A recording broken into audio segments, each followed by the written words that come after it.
On a structuré cette présentation en deux parties.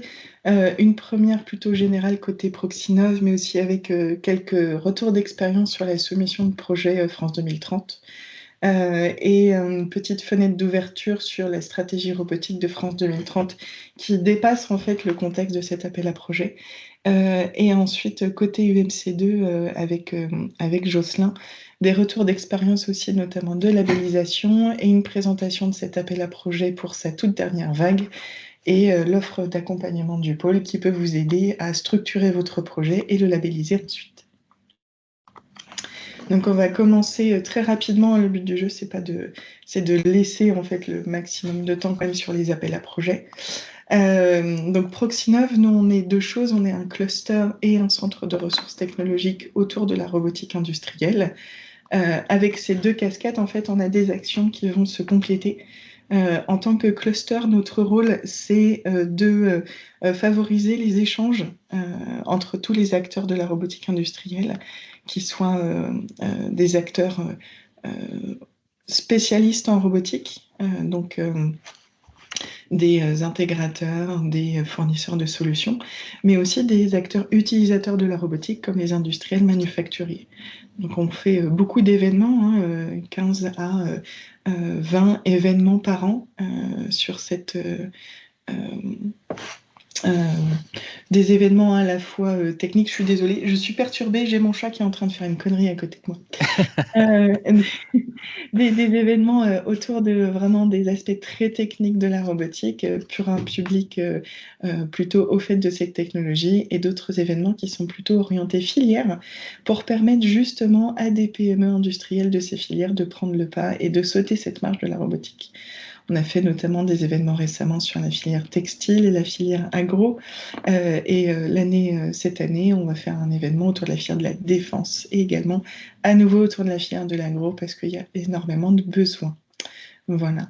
Et donc, avec la casquette de centre technique, là, notre but, c'est d'accompagner les PME industrielles à prendre le virage de la robotique avec tout un ensemble de services qui va des audits, des études de faisabilité, expérimentation et prototypage, et qui se termine en bout par de la formation pour vous aider, vous et vos collaborateurs, à monter en compétences.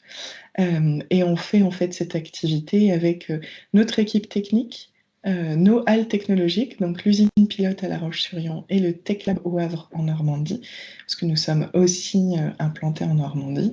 Et on le fait également avec notre réseau, parce que l'avantage d'avoir un réseau de plus de 200 entreprises, c'est de pouvoir faire en sorte que ces entreprises soient intégrées aussi dans nos accompagnements.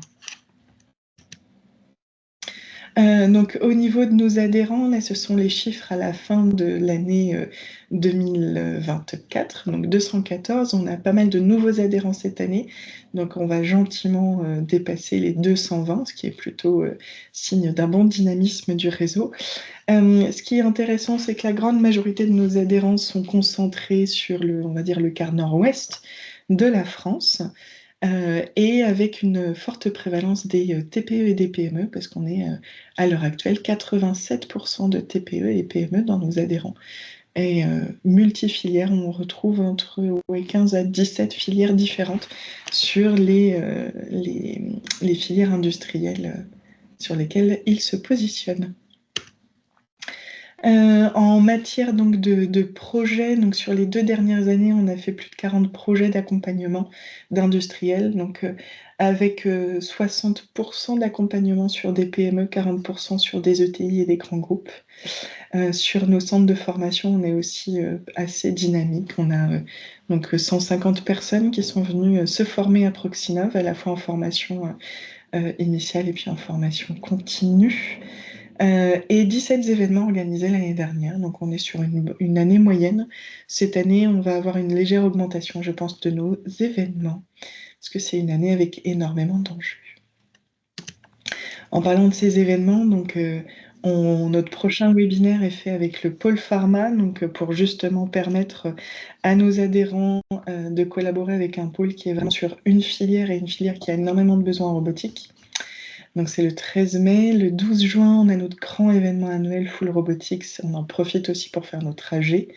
Full Robotics, c'est 39 de nos adhérents qui exposent leur technologie et on attend entre 200 et 250 visiteurs. C'est vraiment, c'est comme un mini salon pour aller en fait s'acculturer avec toutes les dernières innovations de nos adhérents.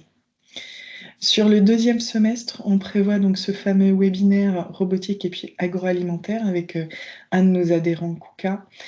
On prévoit aussi un événement défense et robotique auquel le pôle EMC2 collaborera bien sûr puisqu'il y a pas mal d'actions sur la défense et de contact avec la DGA. Notre dernier rendez-vous tech, qui est notre événement plutôt technique, a été programmé le 6 novembre, là sur des sujets transitiques et robotique mobile. On fait ce type de webinaire notamment parce que de notre côté, on a des projets collaboratifs.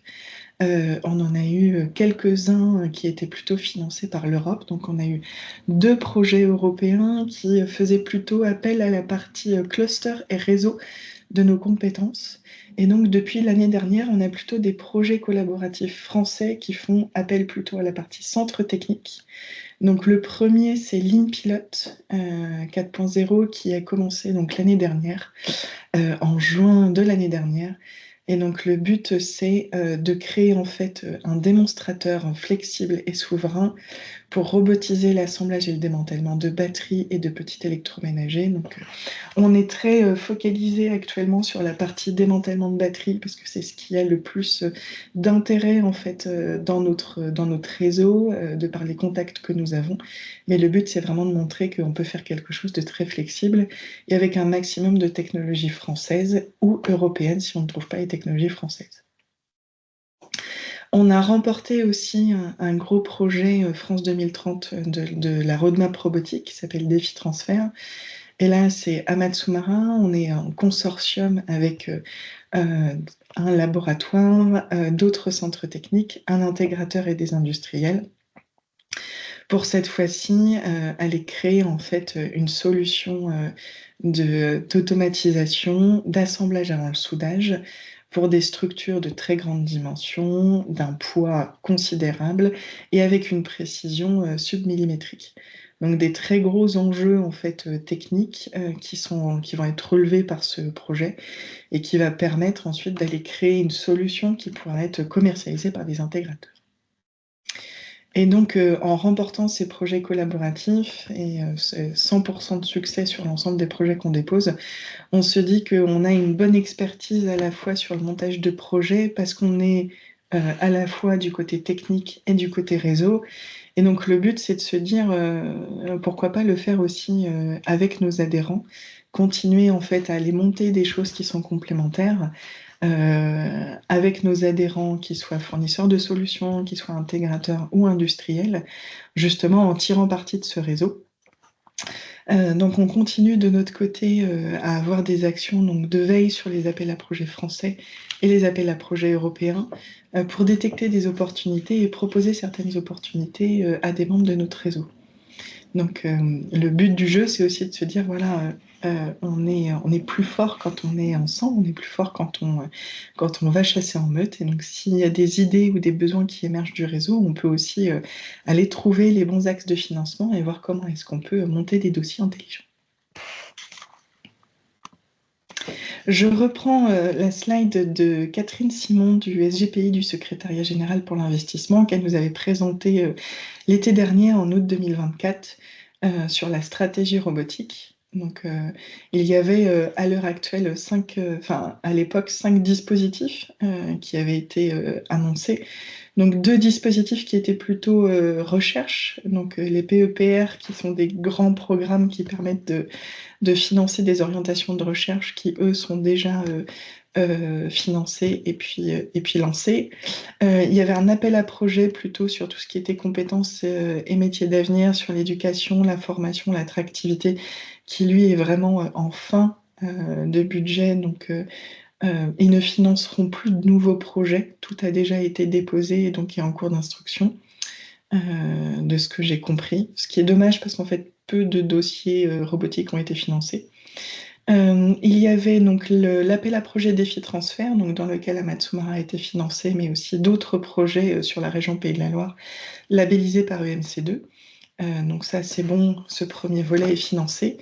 Et il y a ce qui nous intéresse aujourd'hui, robots et machines intelligentes d'excellence, où ils avaient donc annoncé l'année dernière un avenant pour 3 nouvelles relèves. Et là, on est sur la dernière relève de cet avenant. Et donc, quand on regarde ça, on peut se dire, mais au final, il n'y a plus rien pour financer la robotique. C'est bien dommage, il reste juste ce dernier avenant robotique et machines intelligentes. Et c'est là qu'en fait, globalement, il y a aussi d'autres opportunités à explorer, notamment sur France 2030. Il n'y a pas que les opportunités de la stratégie robotique dans lesquelles on peut mettre du robot. Il y a une stratégie médicale avec notamment l'appel à projet Industrialisation et capacité santé 2030 qui permet de financer beaucoup de sujets robotiques en lien avec le monde médical et de l'hôpital. Dans l'agroalimentaire, vient de sortir la semaine dernière un appel à projet Résilience et capacité agroalimentaire 2030 qui permet de financer des installations, qui permet de financer de la R&D pour produire sur des nouveaux produits agroalimentaires pour la résilience. Il y a également quelque chose qui vient de sortir la semaine dernière sur l'agricole, donc notamment le financement de tout ce qui est prototype en robotique agricole qui permet d'éviter tout ce qui est intrants phytosanitaires, etc. La défense, ils avaient une réunion du comité interministériel du SGPI la semaine dernière pour que la DGA présente sa stratégie robotique et défense, donc ça veut dire que ça va venir bientôt, sans doute avant l'été.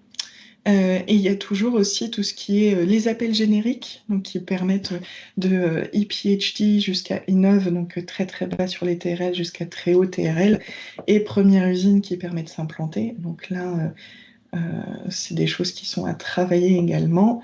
Et tous les dispositifs France 2030 en région qui sont spécifiques suivant les régions d'implantation. Et après, sur les appels à projets européens, pareil, c'est cyclique. Donc tous les ans, il y a des nouveaux appels à projets qui sortent.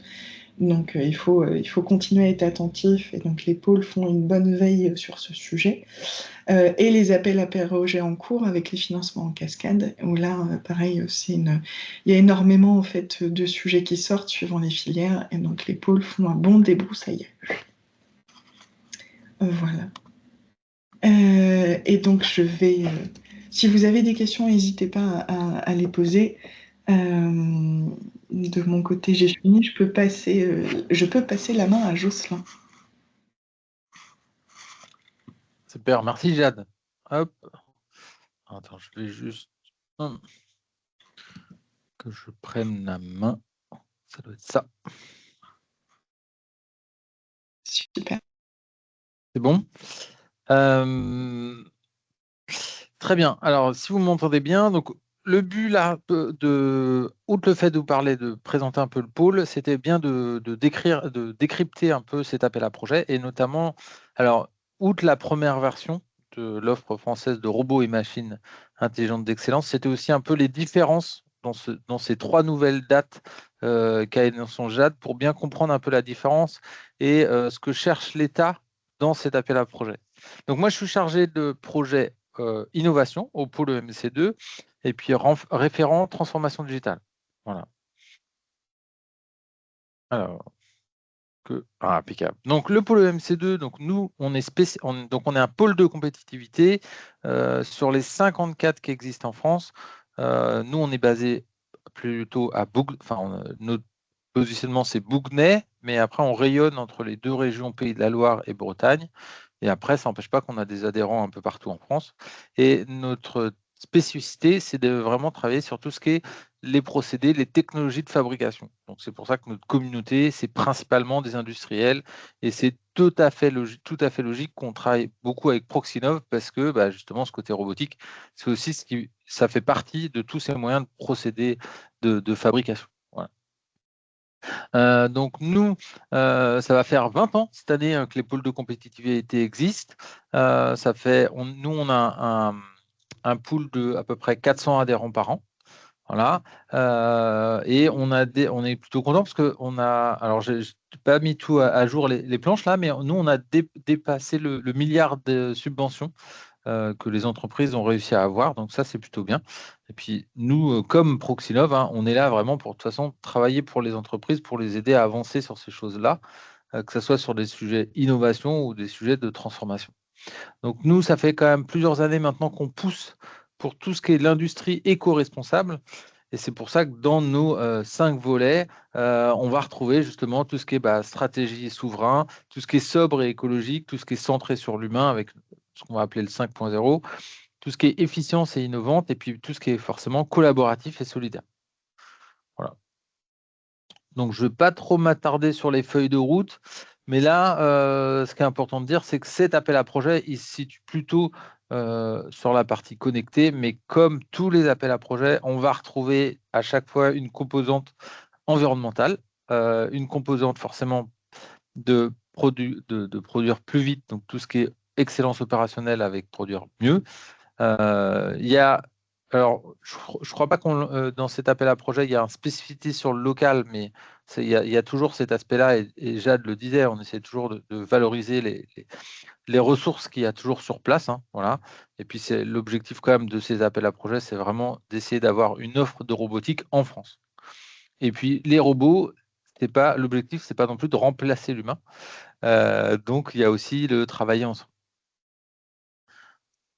J'avance. Donc, nous, notre rôle, on essaye de la même façon d'essayer d'animer un écosystème, d'essayer de mettre en relation les gens, hein, que ce soit pour justement trouver des partenaires, trouver des gens avec qui travailler, des gens avec qui grandir aussi. Hein. On accompagne sur tous les sujets d'innovation, donc pour y voir un peu plus clair justement sur tous ces appels à projets. Hein. Jade, tu commences à en faire un peu la liste. Voilà, il y en a pas mal. Nous, on essaie de vous aider un peu à décrypter ça. C'est un peu le rôle aujourd'hui. Et il y a plein de petites choses qu'on a du mal, que les entreprises ne connaissent pas.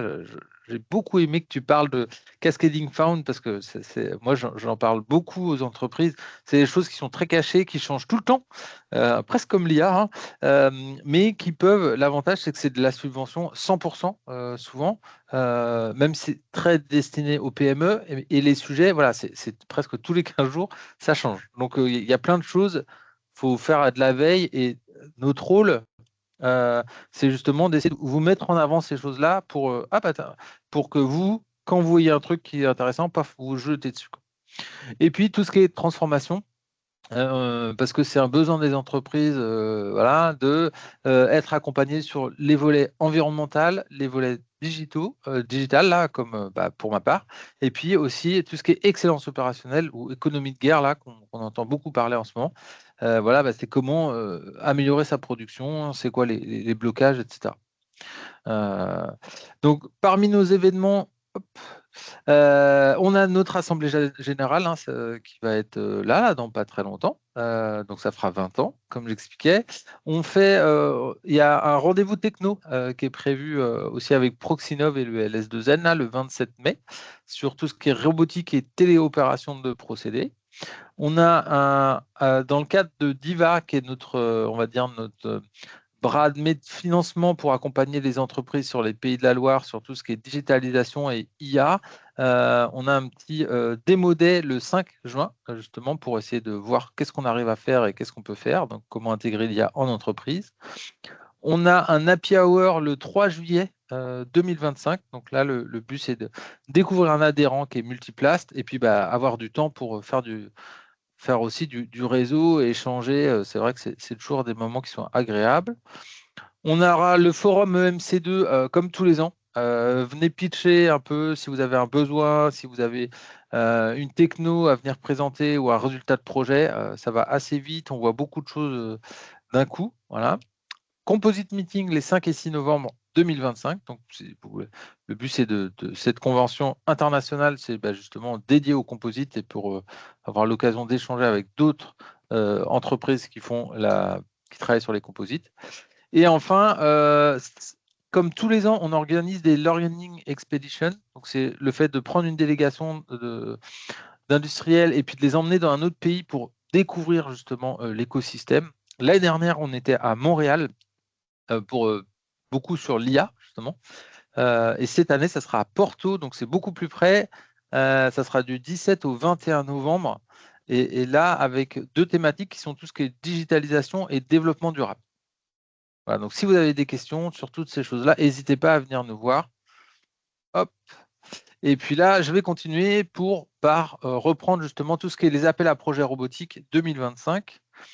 Donc ça s'inscrit, comme l'avait dit Jade, sur 3 volets, cette feuille de route robotique. Il y avait la partie AMI, compétences et métiers d'avenir, qui s'est finie. Et là, le but, c'était plutôt d'apporter des nouvelles solutions de formation. Donc c'était beaucoup lié justement pour les écoles surtout, mais que les entreprises n'hésitent pas à solliciter les écoles pour avoir des formations adéquates.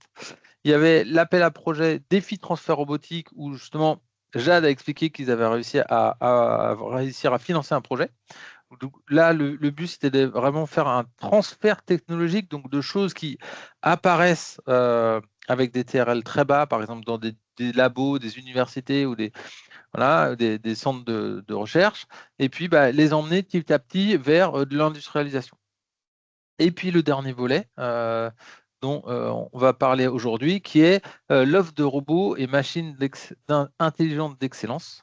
Donc le but, c'est vraiment de structurer et accompagner des acteurs sur des nouveaux robots qu'on va faire en France.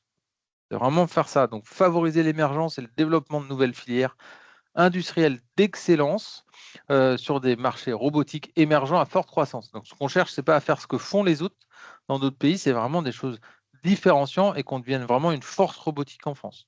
Donc c'est pour ça qu'on parle de autonomie stratégique sur des marchés avec toujours des volets qu'on va retrouver, c'est tout ce qui va être faire attention à la transition énergétique et écologique. Voilà.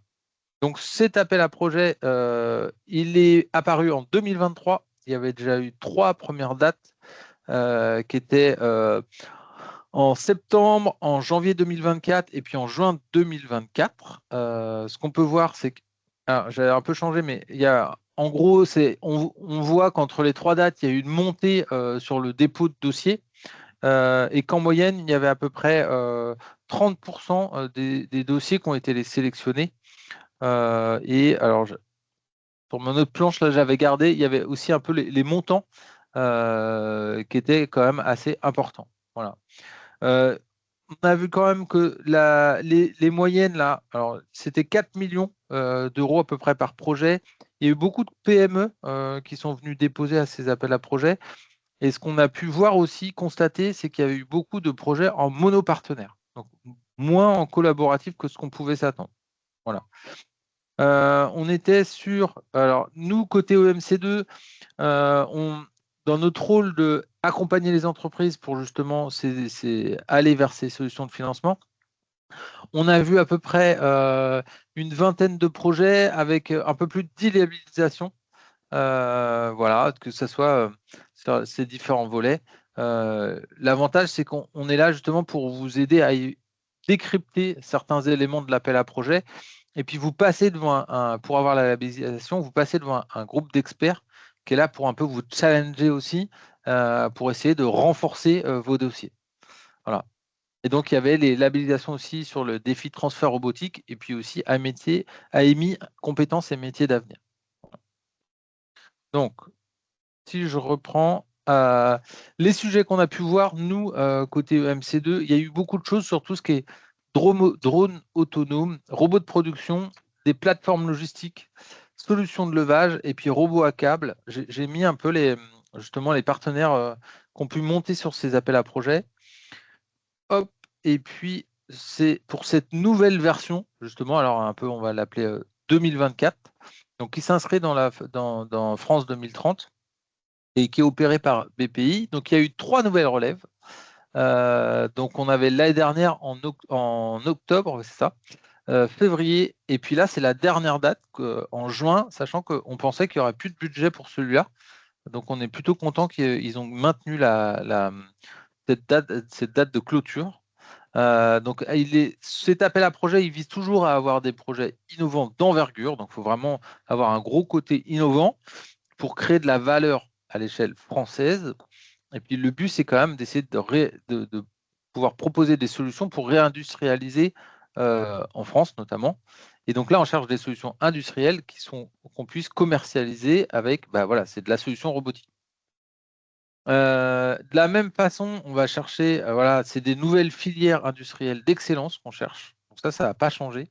Il faut penser que tous ces appels à projets, il faut qu'ils nourrissent l'autonomie stratégique et qu'ils se basent sur justement les différents comités stratégiques de filière qui existent au niveau national. Mais généralement, on arrive à trouver un peu toujours le comité qui va bien à notre projet. Voilà. Mais c'est mieux de montrer voilà, que ça appuie les différents comités. Hop. Sur cet appel à projet, donc, ça se focalise sur des investissements matériels, de R&D, de logiciels et d'équipements de production. Voilà, l'objectif, c'est de bien de développer et de déployer cette offre de robots et de machines intelligentes. Donc, le but, c'est pas d'investir pour acheter des robots, mais c'est d'investir pour acheter des robots pour produire des robots. Voilà, on est bien sur ça. Donc, c'est l'objectif. Donc, ce qu'on cherche à faire, c'est contribuer au développement d'une filière d'excellence à forte valeur ajoutée, voilà, sur un marché stratégique, répondre à la demande du marché, que ce soit français mais aussi étranger. Il va falloir, comme tout projet d'innovation, bien montrer c'est quoi les innovations technologiques et comment il y a un écart par rapport à l'état de l'art et la concurrence. Et puis préciser forcément tout ce qui est l'impact économique, social et environnemental de ce qu'on va faire. Et puis les contributions forcément en termes de propriété intellectuelle quand il y a des sujets un peu plus liés recherche. Hop. Donc sur cet appel à projet, cette nouvelle relève de 3 dates, ils ont quand même ciblé 3 technologies spécifiques. Et je pense que c'est parce qu'on a pu les voir plus sortir lors des 3 premières dates de relève et qu'il y avait une envie d'aller vraiment appuyer sur ces choses-là. Il y avait la robotique agile. Donc, ce qu'on entend par là, c'est le fait que le robot s'adapte de façon dynamique à l'environnement, donc avec de l'apprentissage automatique, de la perception sensorielle avancée ou de la planification dynamique. On va avoir tout ce qui est lié à la fabrication additive et enfin la robotique mobile en milieu ouvert. Donc là, on parle vraiment tout ce qui va être justement secteur de la sécurisation des infrastructures critiques, sécurité intérieure et puis réponse à des crises. Donc on va retrouver les drones. Quand on parle sécurité intérieure, forcément, on va falloir faire attention aux technologies développées pour que au niveau cyber ou au niveau fourniture du matériel, que ce soit le maximum français possible. Et tout ça, c'est renforcé sur 2 axes stratégiques, hein. On comprend bien que sur ces 3 technologies, forcément, on va avoir de l'IA, que ce soit génératif ou pas, et avec la robotique. Et puis toujours ce volet de transition écologique avec la partie économie circulaire. Là, pensez au recyclage, faut penser à l'usage, mais aussi à qu'est-ce qu'il va avoir après l'usage. Voilà, on a vu pas mal de choses, notamment sur les modèles, plus que de la vente, mais aussi de la mise à disposition à l'heure d'utilisation. Sur ce volet-là, de ces 3 nouvelles dates de relève, il n'y aura plus de prise en charge pure de la partie logicielle, donc il faudra faire attention. Et puis, il y a certains secteurs exclusifs qui ont été exclus. Alors, je parle du médical, de l'agroalimentaire, du spatial ou du militaire. J'estime qu'il y a d'autres guichets qui existent. Jade en parlait tout à l'heure. Donc, on ne pourra pas, si un sujet qui est focus sur ce secteur-là, ça ne pourra pas être mis directement dans l'offre de robots et machines intelligentes d'excellence. Donc, les principaux paramètres du cahier des charges, donc il y avait une assiette minimale de 2 millions pour les projets collaboratifs. Il faut savoir que c'était 4 millions à la première appel, donc c'est plutôt bien. Ça permet d'avoir de facilité accessibilité pour cet appel à projet. Et pour les projets monopartenaires, c'est minimum 1 million. Voilà. Donc le TRL, il était de 6 à 9. Ce que nous expliquait justement Catherine, c'est qu'il n'y a pas forcément besoin d'aller jusqu'au TRL 9 pour cet appel à projet, mais il faut montrer qu'il y a un saut, et notamment de 3 niveaux pour prétendre, pour aller demander cette aide-là. Donc on charge des projets de 36 mois. Il faut que dans les porteurs de projets, il y a au moins une PME ou une ETI qui soit la porteuse de ce projet. Et les consortiums, c'est 6 maximum. Voilà, tout ce qui est établissement de recherche et centre technique ne peuvent pas être porteurs, mais ils peuvent quand même être dans le consortium. de façon assez similaire aux autres projets, au niveau des critères de sélection, forcément, on va chercher la qualité du modèle économique. Il ne faut pas oublier que la BPI qui va opérer ce dispositif, c'est avant tout une banque, donc ils veulent s'assurer que ça soit viable. Le caractère innovant et la valeur ajoutée, les enjeux sur la propriété intellectuelle et la cybersécurité, la partie environnementale et enfin les enjeux de réparabilité, maintenabilité et cycle de vie. Donc, vous voyez bien ce que je disais tout à l'heure sur cette partie économie circulaire et environnement, elle est quand même assez importante. Au niveau de la reconnaissance, donc, comme beaucoup d'appels à projets, le fait d'être labellisé par un pôle de compétitivité, ça apporte toujours un plus. Et c'est aussi possible d'avoir des lettres de recommandation là, par rapport à la filière solutions industrie du futur à travers le CORI d'EDF. Voilà.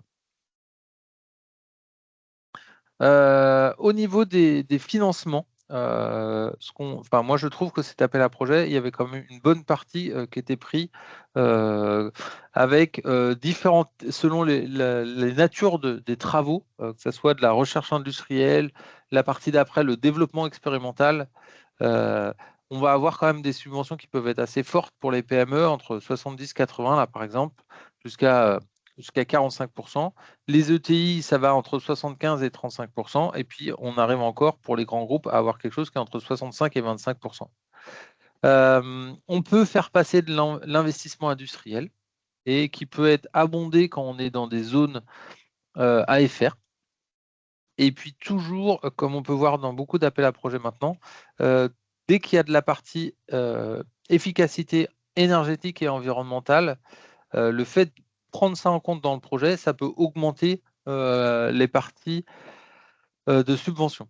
Donc, c'est une subvention qui est à quand je reprends, si par exemple pour une PME qui fait de la recherche industrielle à 70%, ça veut dire qu'elle est subventionnée, elle a une aide de 70% du budget total.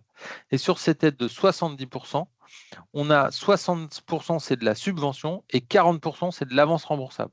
Donc, ce n'est pas de la subvention pure. Cette subvention, cette aide, elle peut avoir une plus grande partie de subvention qui a plus d'aspect transition écologique. Voilà. Faut pas hésiter à nous contacter au pôle MC2 si vous avez des questions sur cet appel à projet ou si vous voulez, même si vous avez un projet, vous cherchez des partenaires ou vous avez un projet mais pas forcément le guichet. Faut pas hésiter à nous contacter, soit moi, soit Fergus qui est là aujourd'hui dans la réunion, mais toute l'équipe du pôle MC2. Et puis on essaiera de voir comment on peut vous aider. Voilà. Hop. Je ne sais pas du coup s'il y avait des questions. Sur les 3 relèves de la nouvelle version, il y a eu un bon succès sur la première avec beaucoup de dossiers déposés, un petit creux sur la deuxième. Et donc là, ils espèrent qu'il y aura beaucoup de dossiers déposés sur la troisième. Donc le message, c'est il reste beaucoup de budget, donc il faut y aller. Voilà. Bon, merci beaucoup. Très très belle journée à toutes et à tous et bon appétit. Merci à vous. Bonne journée. Merci, au revoir. Bonne journée. Au revoir.